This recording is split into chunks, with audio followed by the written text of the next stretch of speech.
Stay tuned to the end of the video. We're gonna be giving away the Unholy One Mark Spears, and I have this other Mark Spears giveaway to do. Before we start the video, did you see Mark Spears' trading card Halloween 2026 Kickstarter? It just launched. Oh my God, it's crazy. Yes, 48 hours after it's out and he's at almost $200,000. This is just gonna blow by every single record. And I smell stretch goals, so if you're a fan of Mark Spears, you have to get in on this Kickstarter. I'll put the link in the description. This is not a sponsored post. Let's talk about the most trending comics in the world. There's two reasons why we have this guy on the show. One, he's an LCS and he's very knowledgeable. The other is he knows obscure stuff from the 80s. Number 10 on the list, Miami Vice Remix #1.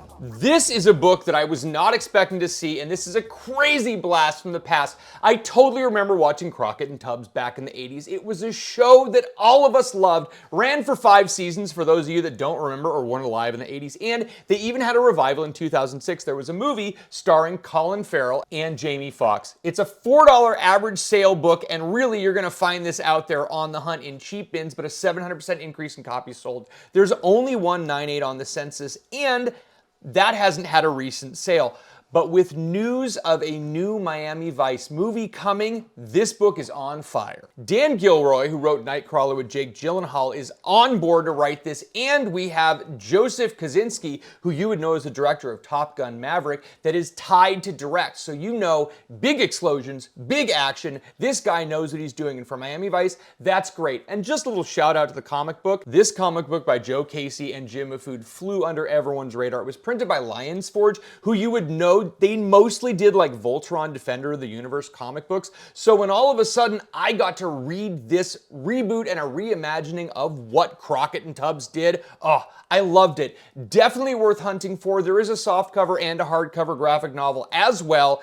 Be on the hunt. This book is definitely one to look for. Art by Jim Mafood is all I needed to hear. Hit the like, slap the subscribe button. Number 9 on the list is Iron Man 150, the battle between Victor Von Doom and Tony Stark Iron Man. Book came out in 1981. We're seeing $85 average sales and 9.8 recent sale in April, $950. An increase of copies sold of 115% after the Russo brothers posted a shot of the chair that's on set because Avengers Doomsday has officially begun. And what is the name written? Victor Von Doom. So we're seeing spikes in Doctor Doom comics, of course, but Iron Man comics still. We were just chatting about Iron Man 1, the premiere issue on the Hot 10 this last week with the Guru, and we're speculating that we're seeing an increase in interest in Tony Stark simply because Robert Downey Jr. has portrayed him in the past. But I don't think people should be buying a ton of Iron Man keys right now, anticipating them to go up anytime soon. We gotta go through a whole character arc on the big screen, Victor Von Doom, before we see anything with Tony Stark Iron Man again. The previous issue, Iron Man number 149, is the start of Doom War. This is the second part of Doom War. So you do need to pick up both issues to read the full story. And really, I think people are just gearing up for the long term because most of Doctor Doom's major appearances were in Silver Age Fantastic Four, and those are getting more and more expensive. This is just an affordable book. It's a modern book with a crazy cool cover, and I think people just want to pick it up. If you can't afford the premiere issue of Iron Man, I think people are now looking at this one to grab to scratch that Tony Stark itch. Sounds kind of weird, but I said it. Join the mystery mail call, comictom.com. It's the best way to support all the stuff that we do, 1 per box. ASM 316 homage by Tyler Kirkham. Predator versus Spider-Man. Enough said. Number 8 on the list, The Last of Us, American Dreams, issue number 1. Remember when we were mentioning that the sales prior to season 2 debuting seemed super low, sub $1,000? It was crazy. Yes, seeing multiple sales at April 1st and before that were $800 and less for a book that we know was well into the mid 1,000, 1,500, 1,700. It's back with a vengeance. We are on, what, week 3 of Last of Us? $150 average sales because you can get these cheaper, but the most recent 9/8 was a high sale of the year. There's only been 5 of them so far. $1,400. We went from sub 1,000 to 1,400 in 1 week. That's actually approaching the all-time high that we saw in February of 2023 of $1,699 for a CGC 9.8. And the fact that the show is going, and the last couple weeks we have not seen any more copies on the census in 9.8, these prices will probably continue to rise. An increase of copies sold of 283% after episode 3 debuted this week, 2 weeks after the demise of everyone's favorite character in episode 2. Season 1 adapted the first video game beautifully. Season 2 will adapt half of the second video game, and we have been granted a season 3 already, which will cover the second half. There's a little over 6,000 printed of issue number 1. I'm getting Walking Dead vibes with this collectible comic book. The print run is so low, the fandom is so strong, we're still gonna get a third video game, meaning we may actually see much more than just 3 seasons out of this. Now, no spoilers on Thunderbolts because the movie premieres today, but we're going to be talking about some Thunderbolt keys because this is the last-ditch effort prior to the movie that everyone was kind of concerned about, but we're hearing great reviews. I actually woke up to a announcement from Marvel Studios saying it's got like a 95% critic score. Number 7 on the list, Avengers 43, the first appearance of the Red Guardian. $280 average sales and $1,980 for the most recent high sale, which was a CGC 9.6. There is one lone 9.8 on the entire CGC registry, and this is actually kind of funny. I did the research to see if I could figure out who bought it back in 2012 at Heritage for, oh my God, $1,195 for that 9.8. On the CGC registry, you can actually go to the website and people will collect sets, and one of the sets you can collect is the Avengers Volume 1, number 1 through 100. You can submit all of your slabs in their grades and get ranked for how high and how nice yours is. The reigning champion has 88 9.8s between number 1 and number 100. We assumed that they had the sole copy, right? I read everything, and at the bottom of their profile, it specifically says, we are looking for a few issues and number 43. So number 43 is one of those that is only in a 9.6, and they are looking for a 9.8. An increase of copies sold of 233% throughout the lead up of the debut of the Thunderbolts movie, which premieres today. And the only thing we know going into this movie is that David Arbor is currently filming Avengers Doomsday, leading me to believe that he's going to be safe like a few other characters on this list. Number 6 on the list, a newer book, Ultimate Spider-Man number 8. Now, this is the first appearance of Kingpin, Sinister Six, and the introduction of Mysterio. Well, just this last week, it was revealed who Mysterio actually was, causing this $5 average book to spike 243% in copies sold. We got $5 average sales. You can probably find this book still at an LCS near you. And this Sinister Six roster by Kingpin is probably more likely to happen than the original Sinister Six, at least on the big screen. We got Mr. Negative, Mole Man, Black Cat, Kraven the Hunter, Mysterio, and Kingpin all coming together to cause a ruckus. There are a couple variants you should look out for. We got the Marco Cicchetto, of course, and the Luciano Vecchio to consider. Now, I don't think we should actually spoil who's under the Mysterio helmet. You should experience the reveal for yourself, and you should be caught up on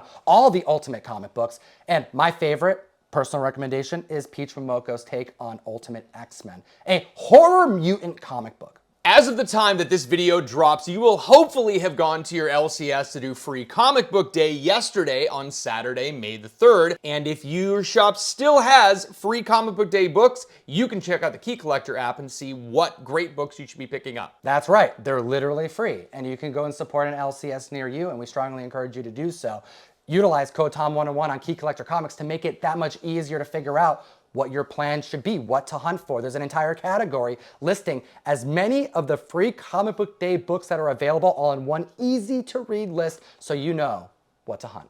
Download Key Collector Comics, we use it every single day. Let's talk about Thunderbolt's first appearance at the list at number 5. We have Incredible Hulk, number 449. We're talking $50 average sales and $275 for CGC 9.8. It's a repeat offender. This was on the list last week, and I know we talked about this with the first appearance of the team versus first appearance of the movie team, but it is still moving on the news that people are really digging this movie. An increase in copies sold of 194%. Shout out Taskmaster. Right. Shout out Black Hat. We have a comic book that spiked up to $1,100, $1,200 at announcement because the rumors started back in 2019. So I think because of how long it took for this movie to come out, that's actually what's causing such a down market for this particular collectible. I think if the movie had come out closer to the rumors beginning to circulate, it would have held up longer. Which brings us right into number 4, Inhumans number 5, first appearance of Yelena Belova, the Black Widow, being beautifully portrayed by Florence Pugh. This book is underrated. I just want to straight up say it. $40 averages, 9/8 sales at $135 this week seems super underrated. Atrociously low. I mean, this is a tough book to acquire in high grade. The paper quality is crap, and I don't think I've ever actually stumbled upon a 9.4 to 9.8 contender. I think the last one I sent into CGC might have been a 9.2, and it looked as nice as it could. This is just from that era of Marvel books where the paper's kind of crappy. Well, we're seeing an increase of copies sold of 400%. This book hit heights of over $800 back in 2021. Wow. Dang. Steep drop on a character who's clearly leading the film and who will be featured in Avengers Doomsday. So another safe character to spec on. Let's keep this train rolling at number 3, The Sentry number 1 from the year 2000. $100 average sales and $297 for a recent 9.8. It's been hovering around $300 this entire time. We saw a little bit of a drop, but then it spiked back up when we saw that we were going to see a reprisal of the role as early as Avengers Doomsday, leading many to believe that Sentry will outlive the Thunderbolts movie, which I don't think anyone was expecting because he's such an overpowered character. An increase in copies sold of 267%, and we thought this was very interesting that this character, the Sentry, and Yelena Belova were both created by the team-up of Paul Jenkins and Jay Lee just around the same time. So it's awesome to see them on the screen together. And now we have something we never see happen on the trending 10 at the list at number 2. From number 1 last week to an increase of copies sold of 140% after a massive spike.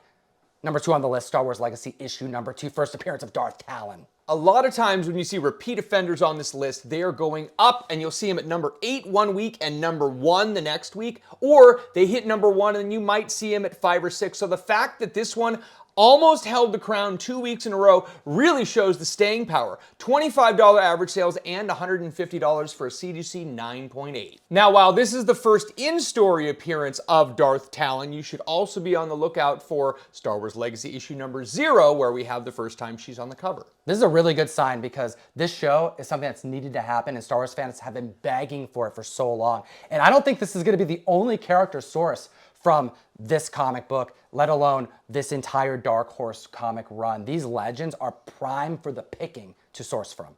Number 1 on the list, The most trending book in the world. The Big Kahuna. Again, a book that no one was specking on. Number 1, Stillwater number 1 from Image Comics 2020. Chip Zdarsky goodness.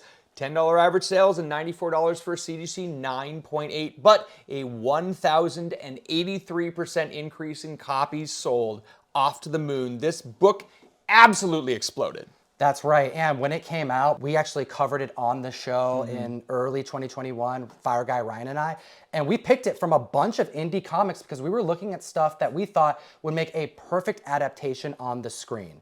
And I think we were right because this book is absolutely headed to the screen and I'm very excited about it. And I don't want to tell the community too much. However, it's about a town where no one dies. This was an excellent comic book, but it was only 18 issues. Not because it wasn't popular. No, I think it's because Chip Zdarsky would end up writing Batman around the time that this ended, making me think that he probably needed to focus on writing The Dark Knight.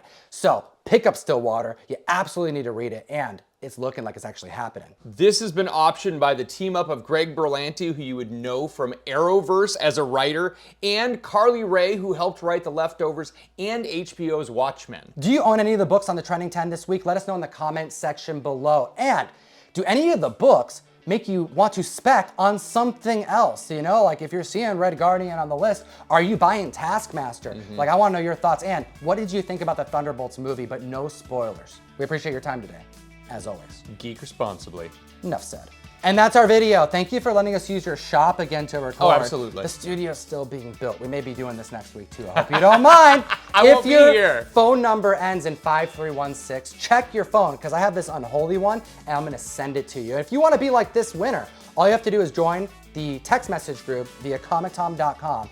You put your phone number in, you keep up with all of our drops, but most importantly, you are a part of every random giveaway we do, and we do them weekly, henceforth until the end of time. This week, I have this Mark Spears issue number 4, 1 in 25 that I'll be giving away. I want you to win it. We'll see you next week.